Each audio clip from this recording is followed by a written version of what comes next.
नमस्कार। साहित्यिक talk with गरिमा में आप सभी का स्वागत है। जैसा कि आप सभी जानते हैं, प्रत्येक रविवार हम हाजिर होते हैं जाने माने साहित्यकारों के साथ, जिनके साथ हम चर्चा करते हैं उनकी साहित्यिक यात्रा के बारे में। और आज जो साहित्यकार हमारे साथ जुड़े हुए हैं, उनका परिचय कराने से पहले मैं उनके बारे में चंद पंक्तियां पेश करना चाहूँगी कि आज का अवसर बड़ा निराला है। आज का अवसर बड़ा निराला है। आज यहाँ बेफिक्र का नूर बरसने वाला है। तो आज हमारे साथ जो साहित्यकार जुड़े हैं वो हैं श्री रंजन लाल, जो कि मधुबनी बिहार हैं और वर्तमान में इंदौर मध्य प्रदेश में रहते हैं। आप पेशे से सिविल इंजीनियर हैं और इंदौर की ही एक प्रसिद्ध कंपनी में सिविल बतौर एक कंस्ट्रक्शन कंपनी में बतौर प्रोजेक्ट मैनेजर के पद पर कार्यरत हैं। आपको हमेशा से ही गज़ल और शायरी लिखने पढ़ने का शौक़ रहा है। इनके 2 गज़ल संग्रह तेरे ही इश्क में और एहसास बेफिक्र प्रकाशित हुए हैं। अभी इनकी तीसरी पुस्तक भी प्रकाशनाधीन है। ये कई राष्ट्रीय और अंतर्राष्ट्रीय साहित्यिक पटल पर काव्य पाठ भी कर चुके हैं। तो रंजन लाल बेफिक्र जी, आपका हार्दिक स्वागत है हमारे इस मंच पर।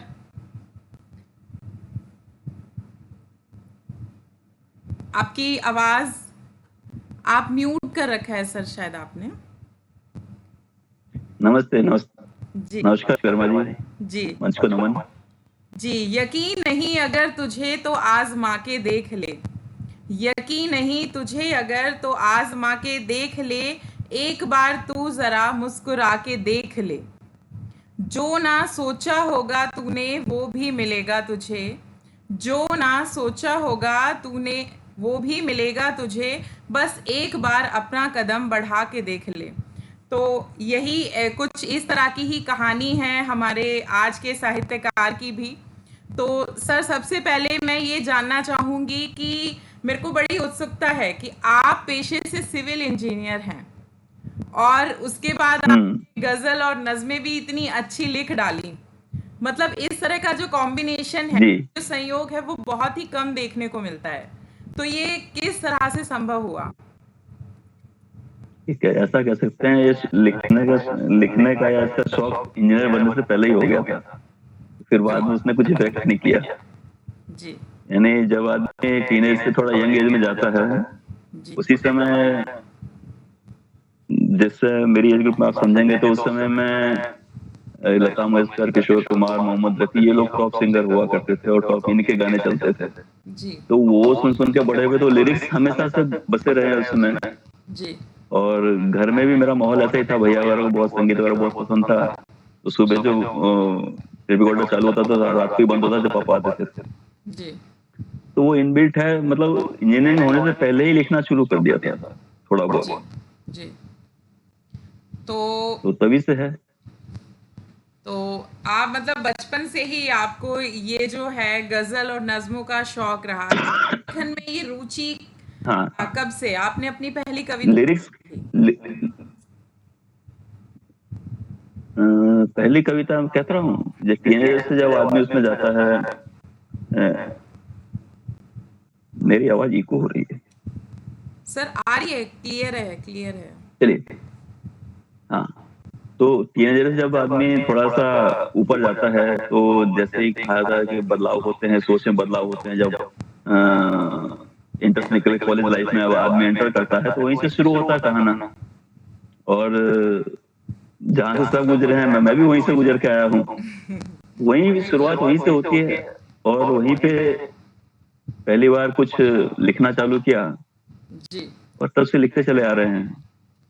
और उस समय का वही था, जैसे मैं बताऊं, एक सच्चाई थी कि तमन्ना थी कोई हमें भी इस तरह प्यार करता, लब न हिलते बिल्कुल आंखों से इजहार करता, उनके रूबरू हम होते और खामोशियां होती, उनसे मिलकर दिल बातें हजार करता, हया से अपना चेहरा छुपाता वो कभी कभी ले अंगड़ाए हमें पसीने में सरोबार करता, और बेबसी अभी दिल की क्या कहे लाल, कह रहा है जो अब तक कोई हमें प्यार करता।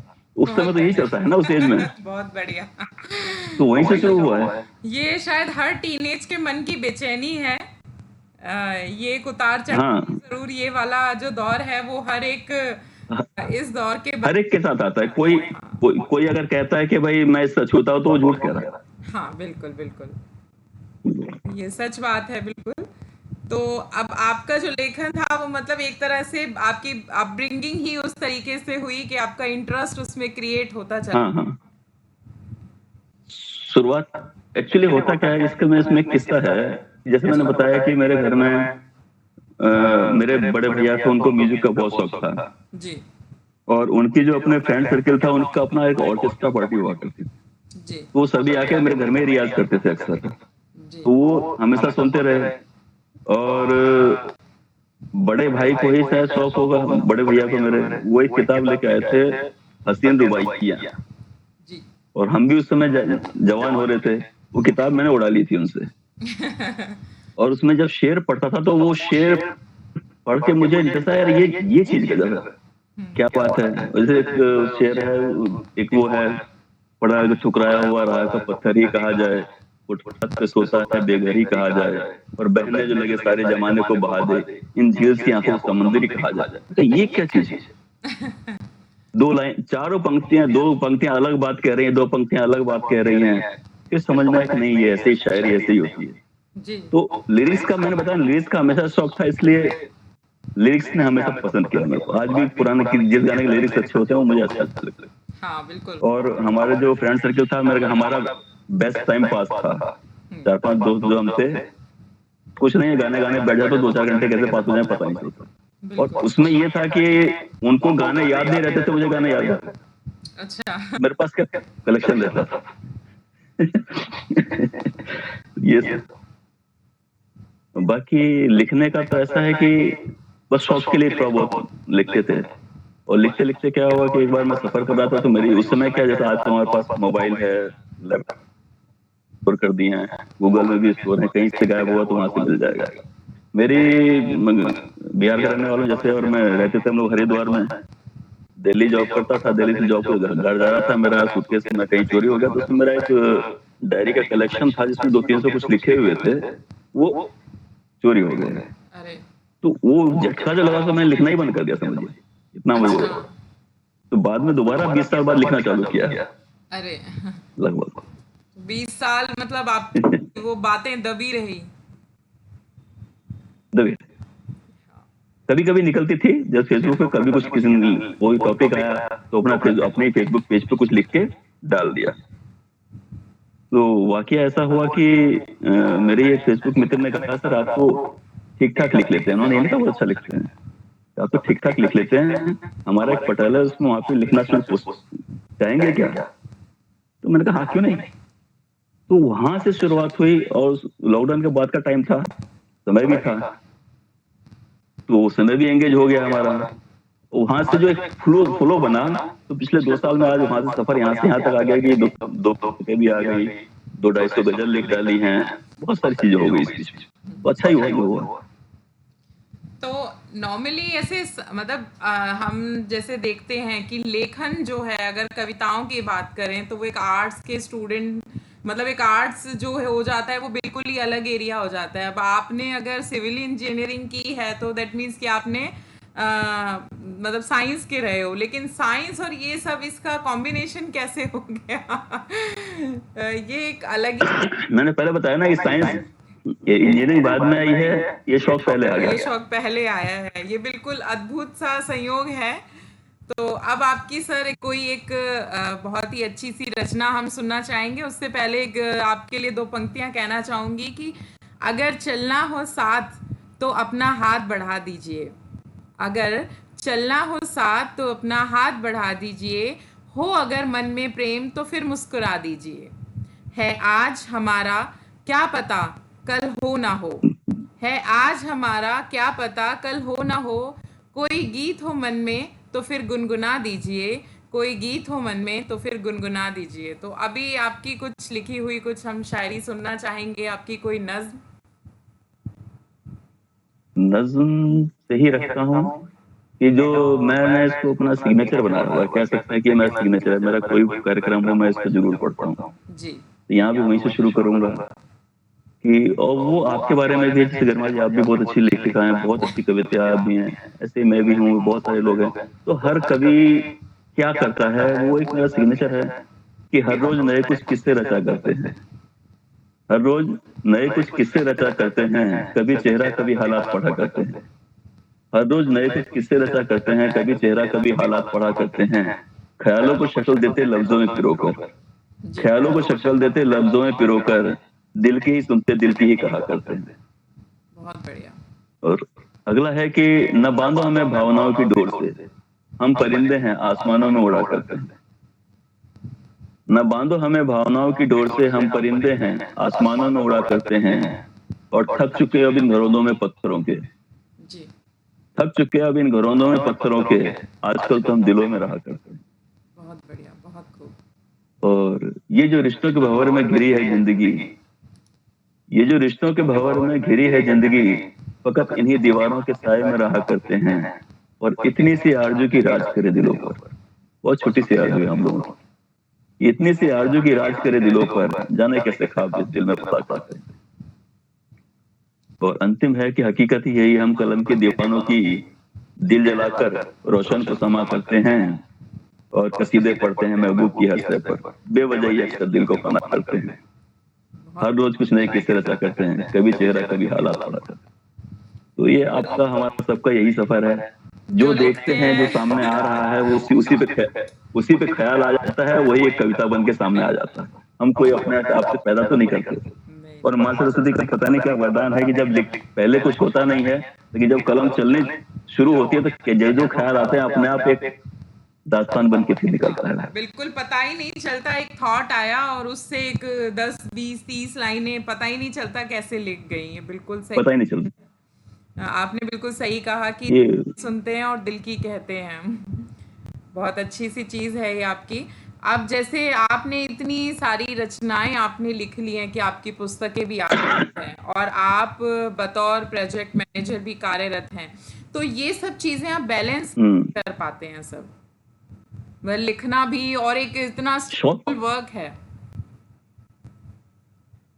शौक के लिए आदमी समय निकाल लेता है, आदमी उस चीज के लिए जरूर समय निकाल लेता है जिससे उसको आत्मिक संतुष्टि मिलती है। जी। तो बेसिक यही है कि जिस चीज से आदमी को आत्मिक, जैसे आदमी को किसी को म्यूजिक सुनने में अच्छा लगता है तो सब कुछ काम करके आएगा, 2 घंटा म्यूजिक सुन लेगा, उसका मन एकदम तरोताजा हो जाता है। तो बिल्कुल। हम लोगों के साथ ऐसा है कि हम लोग कुछ भी आए हैं, अगर 4 पंक्तियां लिख देते हैं और अच्छी लिखा जाती है तो कहा यार अच्छा था, खुश रहता वो है हमको पूरा मन को आनंदित करता है कि हमने, हाँ, एक क्रिएटर है ना, हमने एक शाहकार तैयार किया। एक कविता है तो एक कविता एक रचना है, एक रचना का इजाद करना अपने आप में एक बहुत बड़ी बात है। और एक तो बस का ये भी नहीं है, हाँ बिल्कुल। तो कुछ कर देते हैं तो वो आत्मिक संतुष्टि मिलती है, और आत्मिक संतुष्टि से बड़ी चीज तो कुछ भी नहीं है, वो है।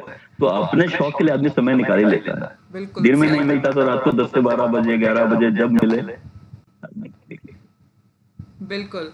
तो जैसे मुझसे भी लोग अक्सर पूछते हैं कि कविताएं कैसे लिख लेती हो, तो मैं हमेशा यही बोलती हूँ कि जैसे तुम्हें खाने के लिए कुछ मन करता है कि आज मुझे पिज़्ज़ा खाना है, आज मुझे ये खाना है, तो हमारा भी मन करता है कि आज मुझे ऐसे लिखना है। तो ये ऐसे लिखना बिल्कुल सही बात। बिल्कुल ऐसी ही होती है इनकी कविताओं की भूख, हम कह सकते हैं इसको। तो शाम सूरज को ढलना सिखाती है, शमा परवाने को जलना सिखाती है, गिरने वाले को होती है तकलीफ, पर ठोकर ही इंसान को चलना सिखाती है। तो चलना सिखाती है, सही आपने बात। जब ये लेखन जो ये कार्य है ये शुरू किया और अब तक आपने इतना लिखा है, जैसे आपने अभी बताया भी कि आपका एक बार सूटकेस गुम गया तो आपने 20 साल नहीं लिखा, तो ऐसी कौन कौन सी चुनौतियां हैं जो आपने फेस की अपनी साहित्यिक यात्रा में? साहित्यिक यात्रा में तो मैं अपना को चुनौती नहीं मानता। शुरुआत का जो रहा, एक बार का मन टूट जाता है ना, देखिए 300-350 रचनाएं लिख पाना एक बहुत बड़ी बात होती है, इसमें 8-10 साल लगते हैं। आज की तरह हम डेली लिख रहे हैं, ऑलमोस्ट डेली एक रचना आती है, हर 2 दिन पे एक आती है, लेकिन उस समय में डेली नहीं लिखा करते थे। तो जो 200-300 गायब हुई थी वो 4-5 साल की मेहनत थी। जी। तो वो एक समझो एक पूंजी खत्म हुई, बिल्कुल मतलब 40-85 मेरे पास कहीं रख थी, तो उनको वापस से मैंने करा, उसको 40-50 बची हैं इसमें से, तो वो एक चोट लगी, अरे यार। तो और साहित्य यात्रा मिडिल क्लास आदमी के साथ सबसे बड़ी जिम्मेदारी, पारिवारिक जिम्मेदारी होती है। और शादी होने के बाद ये सब बच्चे बहन, उसमें ये सब चीजें आती है। अब आगे थोड़ा बहुत सेटल हुआ है, तो मेंटली थोड़ा आदमी फ्री हुआ है, हाँ तो वो लिख पा रहा तो है ना। बाकी जर्नी तो मेरे को अच्छी है, मैं इसको एज ए चैलेंज लेता हूँ, मजा आता है। तो उसमें चुनौती तो मानता ही नहीं, चुनौती तब मानता हूँ, और चुनौती कब आई, जब हुआ ये कि मैं अपनी जो कविता लिखता, नज्म लिखता था मैं हमेशा से, पर मुझे बहर का अंदाजा नहीं था, धुन का अंदाजा नहीं था, कोई धुन पकड़ के उसे मिला के थोड़ा बहुत लिख लेता था। पर जब मैं गाने के लिए बैठता था, वो गाने में बनती नहीं थी।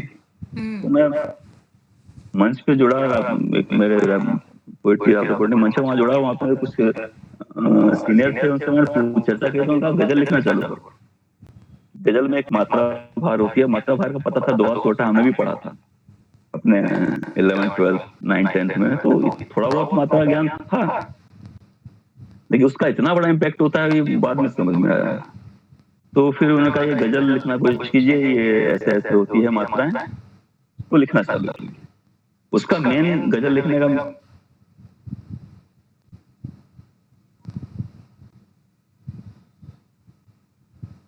सर आवाज आ रही है आपकी, कोई दिक्कत नहीं है? और मेरे पास स्क्रीन चला गया, सर मुझे आप दिख रहे हैं, आपकी चलिए आ गया, हाँ सब ठीक है। आ गया। मुझे आप नहीं दिख रहे थे ना, दिक्कत ये होगी, तो मुझे पता नहीं था किससे बात कर रहा हूँ। तो उसी शौक में कि हाँ भाई चीज गाने में अच्छी बने, मैंने गजल सीखना चालू किया। अब से कोई लगभग 2 साल हो गया, 2 साल पहले की बात है मोटा मोटा, हाँ लगभग। तो गजल का इतना अच्छी बात लगती है कि गजल अपने शब्द अपने आप चुनती है, आप जो मर्जी कुछ नहीं कर सकते। सबसे बड़ी खूबी है गजल की कि गजल अपने शब्द अपने आप चुनती है, आप कुछ भी नहीं लिख सकते। आपके मन में आ रहा है कबूतर लिखने को, वो कहेगा खरगोश लिखो, तो खरगोश ही लिखना पड़ेगा, खरगोश ही लिखना कबूतर आएगा ही नहीं उसकी जगह। बिल्कुल ये गजल की एक मजबूरी भी है, और इसकी खूबसूरती भी ऐसी है कि जब अल्टीमेटली शब्द संयोजन करके एक चीज बाहर निकल के आती है, तो मैं कई बार खुद भी आश्चर्य करता हूँ, यार ये मैंने लिखा है क्या, इतना दिमाग मेरे में कहाँ से आ गया कि यार ये मैंने लिखा है क्या। वो होता है कि सरस्वती माँ जो करवाती है तो उसका कुछ अलग ही निकल के आता है। बिल्कुल। तो उस समय जब गजल लिखना चालू किया, तो पहली गजल लिखने में मुझे याद है, मुझे लगभग 15 दिन लगे थे। अच्छा आज बहुत सारे लोग कहते हैं साहब कि मैं गजल सीखना चाहता हूँ, नहीं वो मात्रा भार समझना, बिठाना, फिर लिख तो दिए, जोड़ तो दिए, पर शब्द का मतलब, वो जो हमने 2 पंक्तियां लिखी हैं उसका मतलब भी तो आना चाहिए। बिल्कुल तो वो करने में मेरे को यार लगता है कि 15 दिन लग गए होंगे मेरे को। तो आज बहुत सारे लोग कहते हैं सर हम आपसे गजल सीखना चाहते हैं। मैं गजल सीखना बहुत अच्छी बात है, पर ये जिद का काम है। लोग सोचते हैं कि यार जितनी देर में मैं एक गजल लिखूंगा उतनी देर में 20 कविताएं लिख दूंगा। हाँ बिल्कुल। वो लालच जो है, वो आदमी को गजल से दूर कर देता है। लेकिन ये नहीं, ये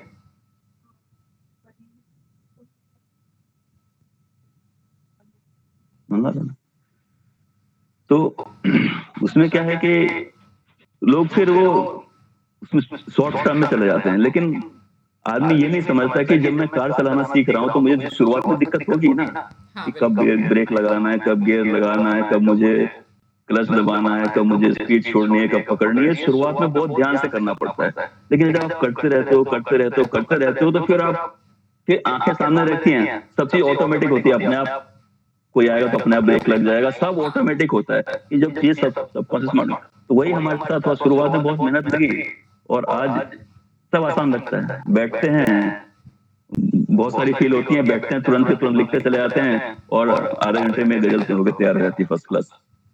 तो सबके लिए यही संदेश है कि भाई प्रैक्टिस लगती है। और यहाँ पे आप कह सकते हैं कि इंजीनियरिंग होने का मेरा फायदा यह रहा कि गुणा भाग आसान हो गया, गजल लिखना मेरे लिए इसलिए आसान हो गया। कविता मोमेंटरी होती है, मतलब मुझे लगता है कुछ पलों के लिए होती है और लिख देते हैं हम, लेकिन गजल में पूरा हिसाब किताब गुणा भाग लगा करके पूरा वो उसका सारांश बिठाना पड़ता है पूरा।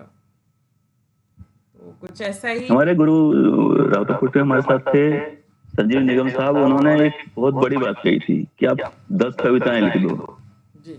वो पता नहीं रहेंगी कि नहीं रहेंगी, लेकिन अगर आप एक गजल लिख दोगे और वो मुकम्मल गजल रहेगी तो वो अमर हो जाएगी। जैसे गालिब ने कभी लिखी, किसी ने कभी लिखी, वो अमर है, बिल्कुल।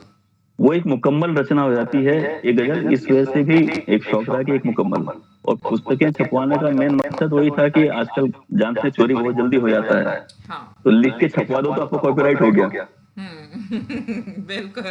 सबसे बढ़िया। को सबको साहित्यकार बनने का शौक चढ़ा है दरअसल ना।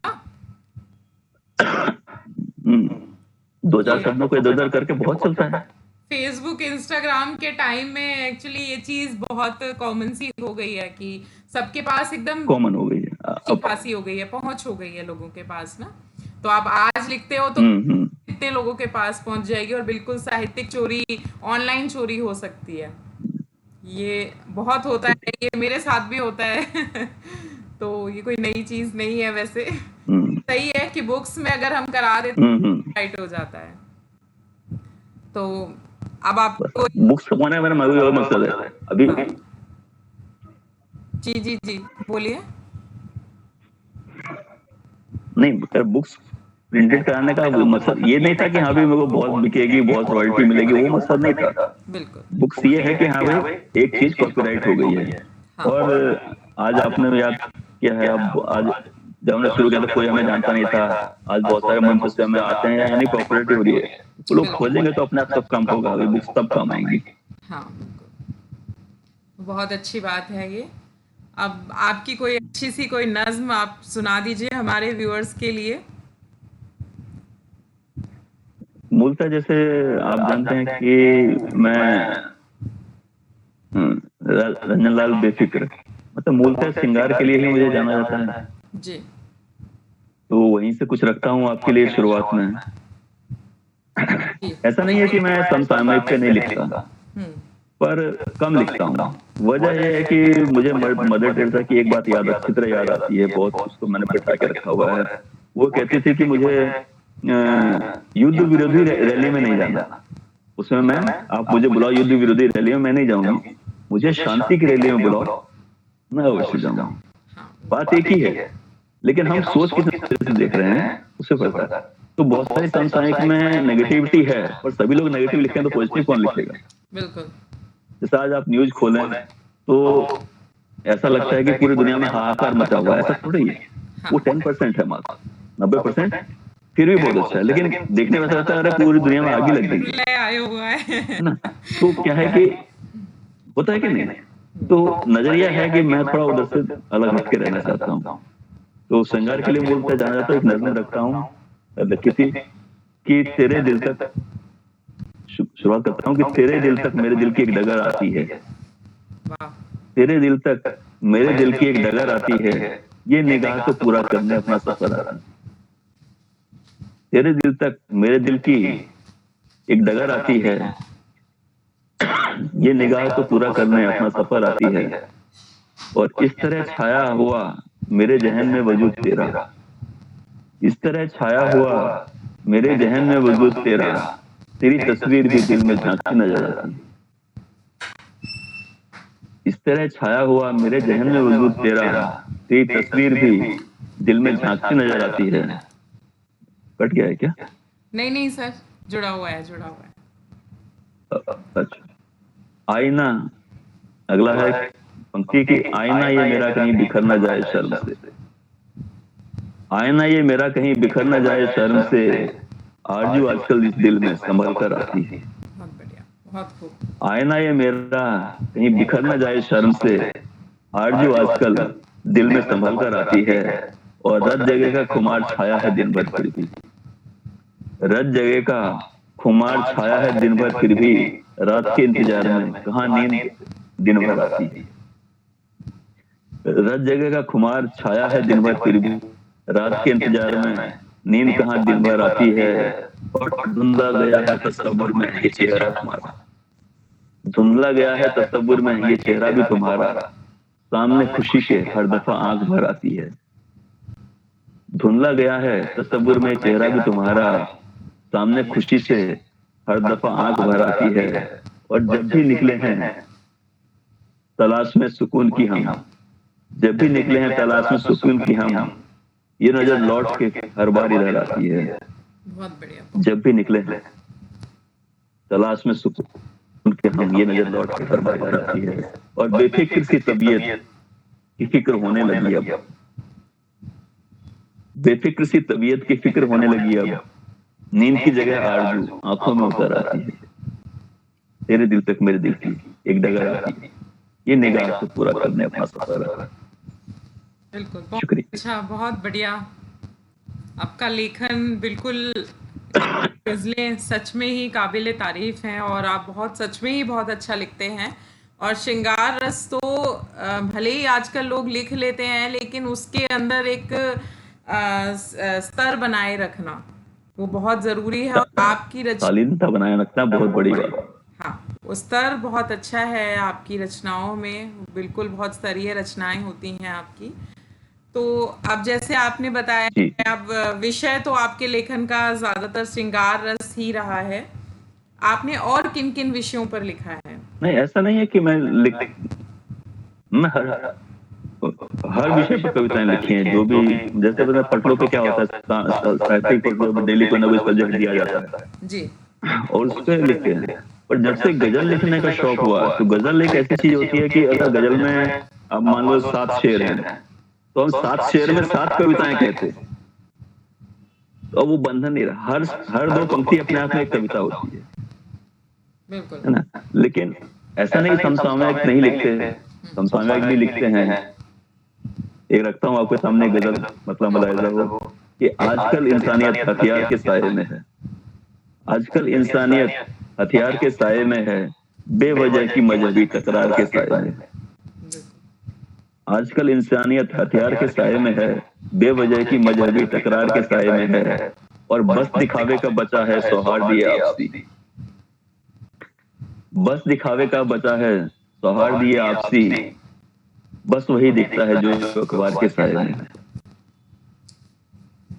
और एक बहुत है कि हम बुजुर्गों के लिए बहुत सारे लोग कहते हैं कि जिस रुपहली छांव में बचपन बिताए हर कोई, जिस रुपहली छांव में बचपन बिताए हर कोई, आज उनकी जिंदगी उपकार के साए में है।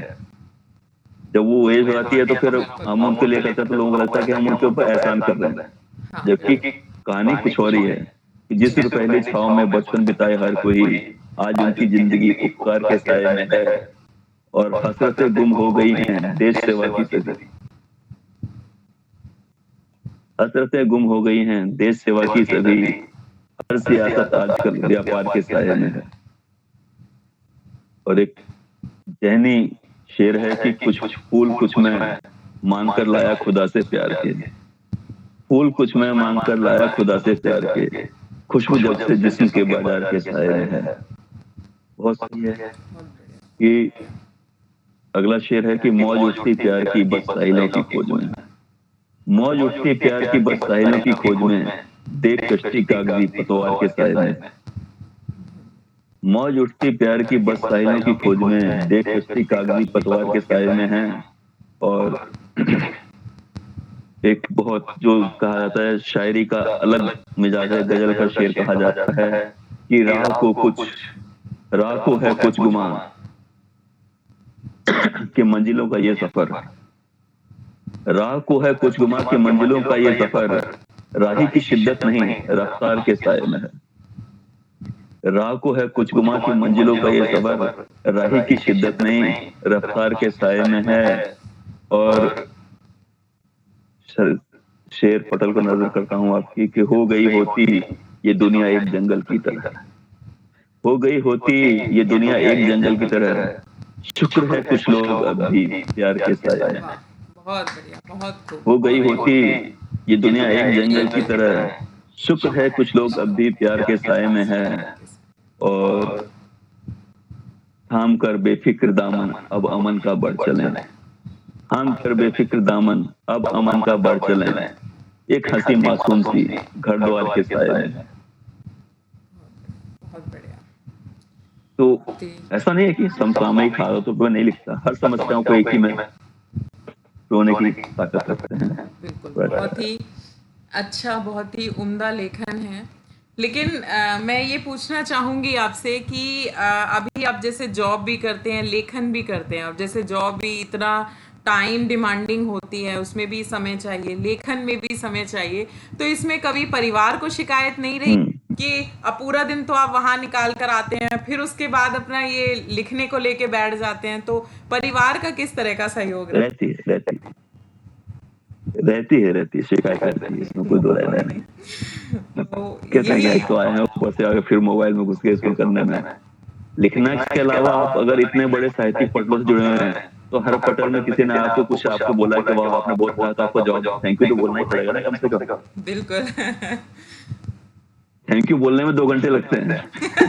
अगर हर पटल में जवाब दिया जाए, सबको थैंक यू बोलने में 2 घंटे लग जाते हैं। तो यह शिकायत तो रहती है, अब क्या है थोड़ा उनको मनोवल करना ही पड़ता है, ये सब चीजें, दोनों चीजें हैं। उन्हें भी समझना, वो भी समझते हैं कि हाँ भाई इससे कुछ उनको अच्छा लगता है, हमें भी लगता है, एक दूसरे के एडजस्टमेंट करना ही पड़ता है।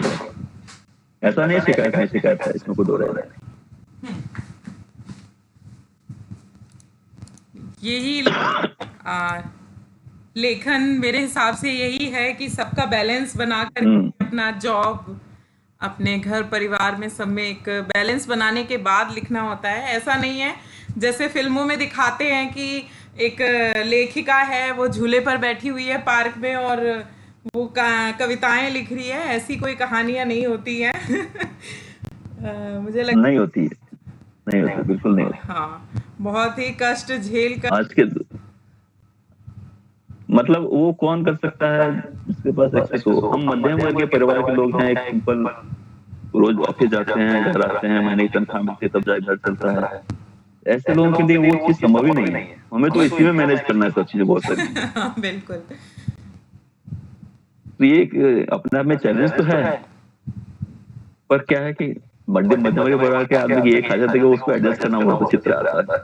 तो एडजस्ट कर ही लेता है, संभव मैनेज कर ही लेता है।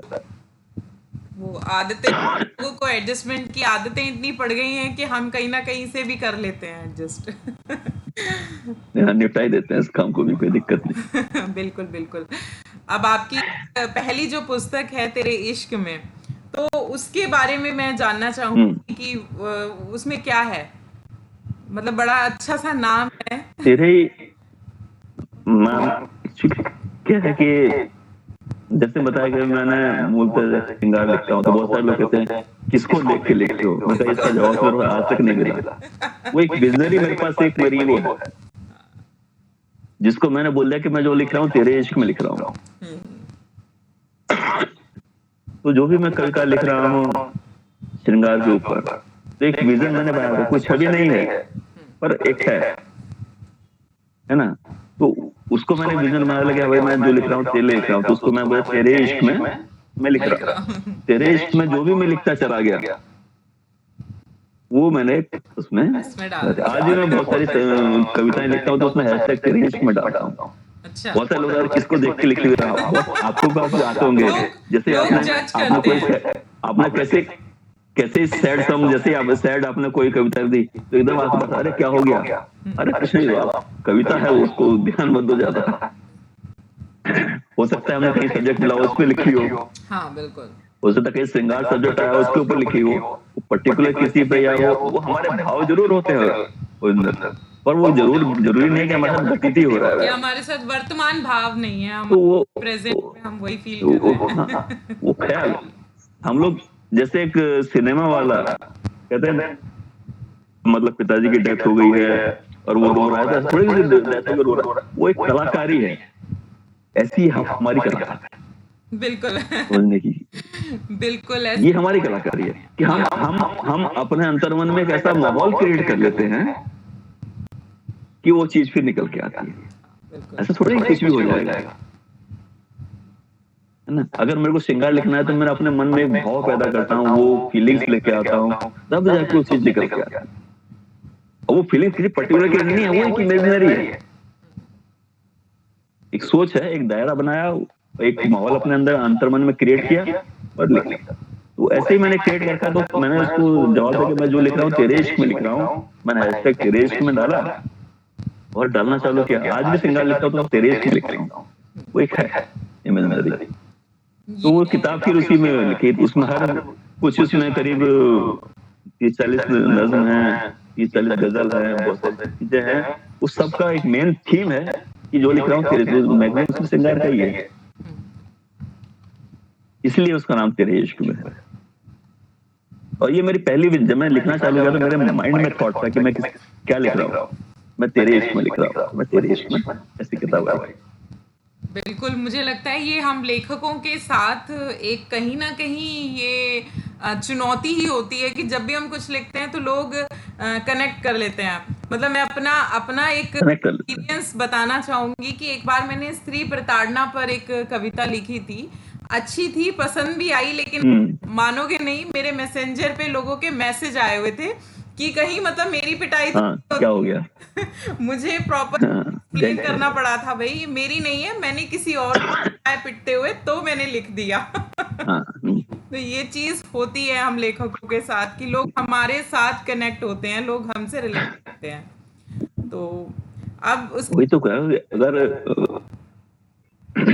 जी कोई चीजें हमारे साथ नहीं घटित हो रही, बस समाज में कहीं तो घटित हो रही है। हमारी आंखें, आंख, नाक, कान, सब चीज खुले हुए है ना, तो देख तो हम सब चीज रहे हैं ना, तो उसी को अंदाजा लगा के हमारी एक रचना निकल के आती है। हम बहुत जरूरी सेंसिटिव हो नहीं कि जाते हम पे हैं, ही हम घटित हो इसलिए रही है। लिखते हैं। हाँ, तो दूसरी आपकी पुस्तक है एहसास अरे, बेफिक्र। हाँ, तो उसके बारे में ऐसा से बेफिक्र, ऐसा से बेफिक्र विशुद्ध गजल संग्रह है। अच्छा जब लिखना चालू किया, गजल को जब फ्लो में लिखना चालू किया, तो मेरा जैसे नाम रंजन लाल था, मेरे गुरु ने नाम दिया मेरे को बेफिक्र। अच्छा आदरणीय संजीव निगम साहब जिनसे मैंने सीखा है, बहुत बड़े, ऐसा नहीं कह सकते बहुत, लेकिन जो मैंने सीखा है गजल के बारे में उन्हीं से सीखा, जी उन्होंने नाम दिया मुझे बेफिक्र। तो अब मैं कोई गजल लिखता था, तो आप भी जानते हैं कि एक गजल एक सब्जेक्ट को, अगर 5 शेर है तो 5 अलग अलग सब्जेक्ट पे हर शेर होता है। मुसलसल गजल बहुत कम लिखी जाती है जी ना, एक ही भाव पे पूरी गजल लिख पाना अच्छा होता है, पर मूल पे गजल होती है, वो हर शेर अपना अलग होता है। तो आप उसको एक विषय नहीं दे सकते कि हाँ भाई मेरी गजल पर्टिकुलर इस विषय के ऊपर है या श्रृंगार के ऊपर है। कभी कभी होता है मुसलसल श्रृंगार लिखे जाते हैं, ऐसी बात नहीं है। जी जैसे मैंने आपको 4 पंक्तियां मैंने शुरुआती कहां से करी थी कि धड़कन तेज आहट किसी की, उदाहरण देता हूँ, धड़कन है तेज आहट है किसी की, दस्तके दिल पर बुलाहट है किसी की। धड़कन है तेज आहट है किसी की, दस्तके दिल पर बुलाहट है किसी की, और सामने हो तुम तो छुपा है कौन ये अब, सामने हो तुम तो छुपा है कौन ये अब, पत्तियों में सरसराहट है किसी की। ये हो गया श्रृंगार का पार्ट, ठीक है ना। अब इसी में अगले शेर आ जाते हैं कि ये नतीजा है गलत सोच का ही, मजहबी ये बौखलाहट है किसी की। कुछ गलत तो आज गुजरा है किसी पर, हर जुआ पर फुसफुसाहट है किसी की। अब बताइए इसमें क्या हुआ कि हर शेर अपनी अलग कहानी कह रहा है, अलग कविता कह रहा है। बिल्कुल अब इसका मैं नाम क्या दूं हाँ गजल का, और पर्टिकुलर पे जाओ तो कहते भाई नाम इसका क्या दो, तो मैंने क्या कहते हैं ये मेरे एहसास है, किसके एहसास है बेफिक्र, ऐसे एहसास है बेफिक्र का किया। बिल्कुल, ये बहुत ही तो अच्छा। अब इसको कोई नाम देने की जरूरत नहीं, एक एहसास से बेफिक्र आपके सामने रखता हूँ, एक एहसास से बेफिक्र। अब उसमें सब चीज आ गई, एक सारी चीज समाहित हो गई एक जरा से शब्द में। तो मुझे उसमें कोई शीर्षक नहीं ढूंढना, मुझे कुछ नहीं ढूंढना, एहसास से बेफिक्र बोल के मेरा सब काम हो जाता, इस तरह से हुआ। बिल्कुल, तो अभी एहसास से ये बेफिक्र इस तरह से पूरी आता। आपने एक अच्छी खासी लंबी साहित्यिक यात्रा आपने की है, तो ऐसा कुछ जो जी, साहित्यिक यात्रा में आपसे छूट गया हो, आपने महसूस किया हो, आपको गिल्ट फील होता हो कि मुझसे ये छूट गया। देखिए परिवार का समय तो चुराया है, इसमें कोई दो राय नहीं।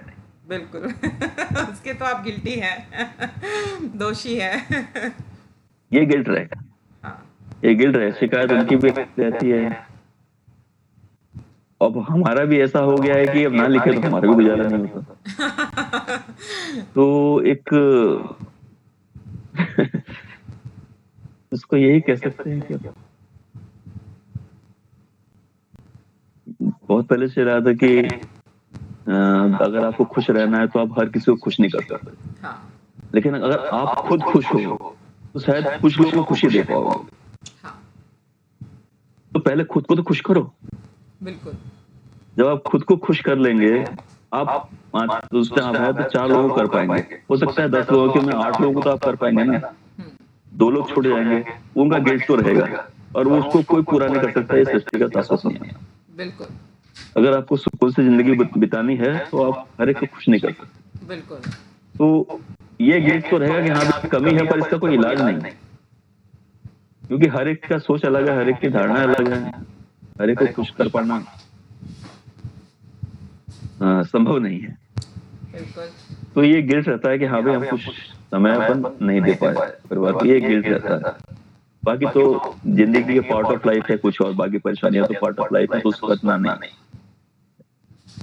ये सब चलता ही रहता है। थोड़ा-थोड़ा जीवन में थोड़ा है, थोड़े की ज़रूरत है। कुछ ज़िंदगी में कुछ चीज़ें अधूरी रहना भी ज़रूरी होती है, नहीं तो जीने का मज़ा ही नहीं रहेगा। तो बिल्कुल, मैं तो कहता ही हूँ ना, समझो उसमें जान नहीं है जिस दिल में अरमान नहीं है, और प्यास बिना क्या हो जीना, जीना जब जीने का सामान नहीं। बिल्कुल, बिल्कुल। तो ऐसी कोई सीख जो आप हम बताना चाहेंगे कि आपने अपनी साहित्यिक यात्रा में सीखी, जो ऐसी सीख जो आपके जीवन में काम आई और आप चाहें कि लोगों के भी जीवन में काम आए?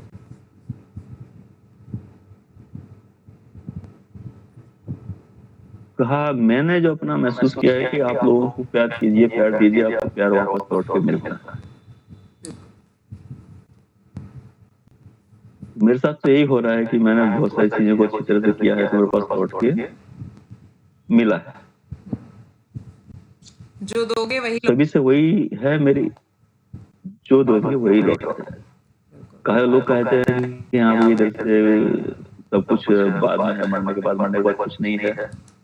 जो है सब यही है, आप जिस तरह से लिखेंगे, अगर आपने साहित्य को एक पूजा की तरह इस्तेमाल किया तो ये आपके पास प्रसाद बन के लौट आएगा, इसमें कोई संख्या था। धैर्य रखना पड़ेगा, जल्दी में कुछ नहीं होता।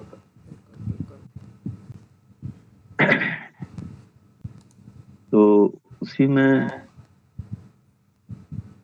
मैंने कहा कि जैसे मैं आपने कहा कि बताओ, मैं ज्ञान तो मैं देता नहीं, एक रखता हूं जो फलसफा मैंने समझा हुआ है, अपने ऊपर लागू करता हूं इसको, फलसफे को, और जिसको इच्छा है ले जाए। मैंने किसी को फोर्स करता कि आप ये एक गजल रखता हूं, मतलब अर्ज करता हूं, एक इश्क की तहरीर बन, दिल से बड़ी जागीर बन। आज का थोड़ा सर्दी खांसी गला खुल नहीं, कोई बात नहीं। एक इश्क की तहरीर बन, दिल से बड़ी जागीर बन, जिंदा दिली की एक तो जिंदा कोई तस्वीर बन। एक इश्क की तहरीर बन, दिल से बड़ी जागीर बन, जिंदा दिली की एक तो जिंदा कोई तस्वीर बन, और छेड़ो कोई आकर यहाँ कुछ गीत जो दिल जीत ले। छेड़ो कोई आकर यहाँ कुछ गीत जो दिल जीत ले, जो बांध ले सबको यहाँ वो एक अब जंजीर बन। और बेचैन हो नाकाम सी कुछ कोशिशों की हार से, बेचैन हो नाकाम सी कुछ कोशिशों की हार से, छोड़ो जमाने की फिक्र, कुछ खुद के लिए तो धीर बन। और मन मौजियों का दौर फिर लौट आएगा, मगर मन मौजियों का दौर अब फिर लौट आएगा, मगर कुछ फर्ज पूरे कर जहां है वक्त अब गंभीर बन।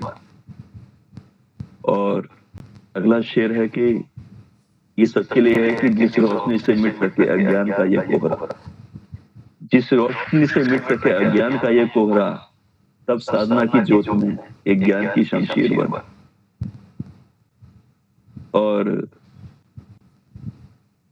शिकवे गिलों में मत उलझ, इस जिंदगी से प्यार कर। शिकवे गिलों में मत उलझ, इस जिंदगी से प्यार कर, कुछ तलखियां जो मिट सके वो प्रीत की तासीर बन। शिकवे गिलों में मत उलझ, इस जिंदगी से प्यार कर। कुछ तलखियां जो मिट सके वो प्रीत की तासीर बन। और एक जो सबके लिए कहता हूँ, अपने लिए भी कहता हूँ, बहुत दिल से कहता हूँ, आपके लिए कहता हूँ, मेरे लिए कहता हूँ कि दिल की तहों के बीच में सूखे गुलाबों की, दिल की तहों के बीच में सूखे गुलाबों की तरह तुझको छुपाकर सब रखें वो खुशनुमा तहरीर बन। दिल की तहों के बीच में सूखे गुलाबों की तरह तुझको छुपाकर सब रखें वो खुशनुमा तहरीर बन। और मकता है कि बेफिक्र से बहते रहे हो कुछ दिलों में आजकल, बेफिक्र से बहते रहे हो कुछ दिलों में आजकल। फेंको जरा अल्फाज कुछ, फेंको जरा अल्फाज कुछ, बरसे अमन के तीर बन। एक इश्क की तहरीर बन, दिल सी बड़ी जागीर बन। बहुत जिंदा दिली की एक तो जिंदा दिल तस्वीर। तो इसी में सब कुछ कह गया मैं। बिल्कुल अब मैं ज्ञान बांटने के बिल्कुल पक्ष में रहता नहीं, ये मैं अपने ऊपर लागू करता हूँ, जिसको लेना है बहुत अच्छी बात। बिल्कुल, बहुत ही अच्छा आप लिखते हैं। और अभी हमारी जो मेंटोर हैं डॉक्टर मीना घुमे जी, वो भी जुड़ चुकी हैं हमारे साथ। मैम, आपका हार्दिक स्वागत है। हाँ हाँ, थोड़ा लेट हो गई, नमस्ते नमस्ते। मैम थोड़ा व्यस्त जी, रहती हैं। थोड़ा एक प्रोग्राम में हाँ जुड़ कोई नहीं बात पाई है। बहुत बहुत वापस अभी आई अभी थे, जो सुना कोई वो दिक्कत तो नहीं। बहुत उम्दा था, बहुत सुंदर सर। नमस्ते रजत जी। नमस्ते नमस्ते। मैम, आपने अपने शेड्यूल में से, अपने इतने व्यस्त समय में से आपका आपने हमारे लिए थोड़ा सा समय निकाला, और बहुत आभार आपका। और अभी जैसे हम अंत की तरफ जा रहे हैं, तो सर जैसा कि श्रृंगार रस पे लिखते हैं, इस दुनिया को प्रेम की बहुत ज़रूरत है, और सर बिल्कुल प्रेम ही फैला रहे हैं, प्यार फैला रहे हैं। तो मोहब्बत का एक हंसी एहसास हो तुम, मोहब्बत का एक हंसी एहसास हो तुम, हर पल में घुल जाओ, वो एक खास हो तुम। पूरी उम्र जो याद रहेगा सबको, पूरी उम्र जो याद रहेगा सबको, इस शाम का वो हंसी आगाज हो तुम, शाम का वो हंसी क्या बात आगाज है, हो तुम। बहुत तो बहुत अच्छा आज बहुत अच्छा लगा सर की साहित्यिक यात्रा के बारे में जान करके। और सर इतना अच्छा लिखते हैं, प्रेम पर इतना अच्छा स्तरीय लिखते हैं, तो हमें सबको बहुत अच्छा लगा, और आशा है हमारे व्यूअर्स को भी बहुत अच्छा लगा होगा। और अब क्योंकि हमारा विदा लेने आशा तो यही है। आ गया है, तो आप सभी से हम विदा लेते हैं अगले रविवार तक के लिए, जहां फिर हम फिर से जुड़ेंगे किसी जाने माने साहित्यकार के साथ, जिनसे जानेंगे हम उनकी साहित्यिक यात्रा के बारे में। तब तक सभी स्वस्थ रहें, मस्त रहें। धन्यवाद। आपका बहुत बहुत धन्यवाद। नमस्ते मित्र।